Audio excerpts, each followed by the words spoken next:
It's become a running joke between me and my friend Corda about how I keep bitching and moaning about what I'd consider to be garbage tier internet content. People like Asmont Gold and Moist Critical. Let me run you down what a typical Charlie video is like. Alright guys, so this absolute mad lad, James Balcomie, thought he could get away with it. Now there was a story circulating around about this guy who has a bouncy castle business. Nothing out of the ordinary there. I think bouncy castles are a pretty cool pastime. You know, growing up when we were little, we would go to our parents, friends, kids' birthday party, and they would either have a big bouncy castle or the inflatable water slide. There's no in between. Unlike those fond memories of yesteryear, though, it seems Mr. Balcomie wasn't so friendly and inviting. It says here that James Balcomie, 58, was jailed yesterday after reportedly pleading guilty to, wait for it, not one, not two, not three, but 11 charges of conspiracy to commit arson against his competitors. Now it says here that one of the arson attacks did a whopping 1.5 million Australian dollars of damage. That's right, boys and girls. Of course this happened in Australia. Back to the money damages though, it's just so disappointing and stupid how this absolute clown Balcomie thought to do this sort of thing.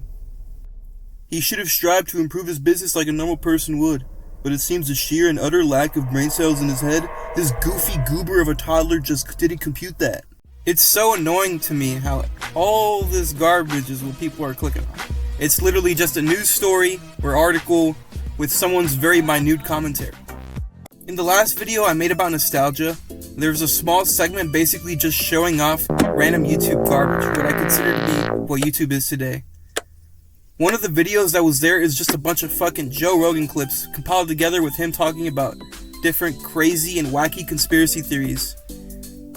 And the entire time it was just a bunch of bouncy text subtitling said clips, recycling all that Joe Rogan shit with black shadow around the screen. I don't know what the fuck it's called. Let me just drop it on the screen for you. Oh my god! Is that my minge? It's 10 feet high! Has anyone else noticed how weird editing has gotten in YouTube videos? It's like those Subway Surfers and Family Guy clips in the background of the video to hold your attention. But it's subliminal.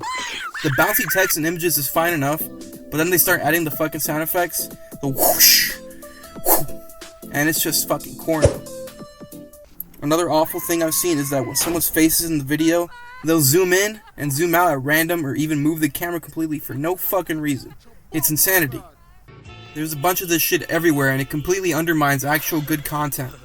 Sounds like you're molding because the 14-second Ocarina of Time video you posted has more views than all your other videos combined. Sorta, yeah. You finished? I mean, it's so much self-pity. Chromie-Zone. You sound like you're making excuses for Making mid-content. My editing is shit though in comparison to a lot of guys who I know deserve it way more. Manly Reviews is a channel that comes to mind. One of these videos has more effort put into it than 100 Moist Critical videos combined. But look at his sub count and his views. That's another thing. Manly Reviews channel description reads, game essays that don't feel like essays. The sheer amount of 40+ minute videos just talking over some B-roll is fucking crazy to me. You may say that doesn't sound that bad, and at a glance you'd be right. But these videos just drag on and on and on, talking to you in fluffed up language but actually saying nothing of actual meaning or importance. Let me demonstrate by showing you a clip of my 40-minute video essay of Resident Evil 5.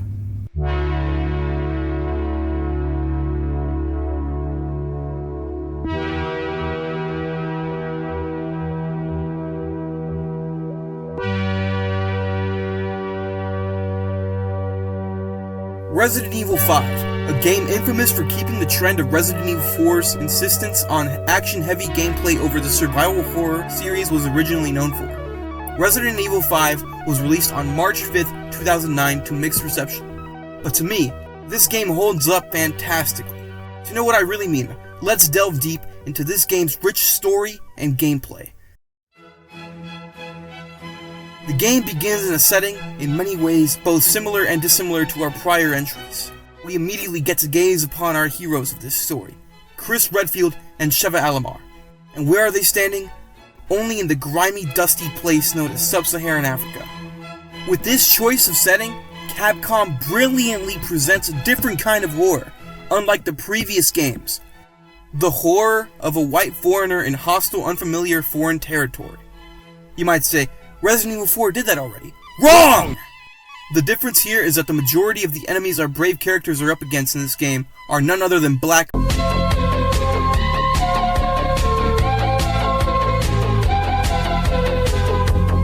Now we cut to a scene of a mansion similar to the one we found in the Arkley Mountains all those years ago. And just like back then, there is a key figure behind the scenes, Oswald E. Spencer. When Chris and Jill bust down the wooden double doors, we get a look at Spencer dead at the hands of Resident Evil's magnum opus of a villain, Albert Wesker. And this is the moment I knew that Resident Evil 5 was something truly spectacular. The immaculatecity of Wesker's drip seen through both his stunning black coat and trademark sunglasses we saw all the way back in the very first Resident Evil entry. It really magnifies the progress both our protagonists and antagonists have gone since that cold night everything changed back in the Spencer mansion. Chris and Jill are locked in chains behind their organization, as symbolized by their comparably mid-BSAA mandated uniforms. The subtle blue hue of their outfits signifying them drowning in the face of authority, only able to keep on swimming. Wesker, on the other hand, he is the personification of utter and sheer freedom and superiority. The black color scheme of his delicious designer clothing point to the freedom to do as you please that comes with being at the very top, in the same vein in which our politicians are often caught wearing black suits. A video essay is a perfect description for these types of videos. What you're doing is stretching the word count and you have nothing of actual substance in your godforsaken video. All you're left with is a lettuce sandwich of a video that doesn't get to the point and doesn't respect your time.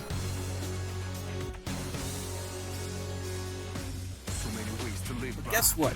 All of you are still watching all those garbage videos I've been talking about. It reminds me of the monetization of the gaming industry. People will complain about the shitty EA unfinished games that keep getting released, or the games as a service model, and keep buying them though. Except in this case, there's no one complaining, just eating the cafeteria slop. Can anybody tell me what's wrong with this picture? Anybody? Anybody at all?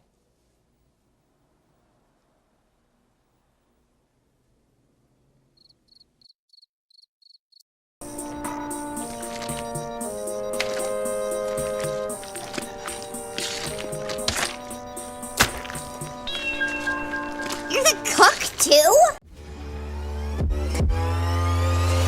You're dang too. I'm the cook. I'm the man who killed your spring. Bullshit. Photographer. I'm also the counselor, trail guide, lifeguard, and on Tuesdays and Thursdays, I teach a needlepoint class. On our way to the gym, this fucker Korda is talking about how me bitching about Asmongold got him into listening to his videos while he does his daily tasks. Fucking unbelievable.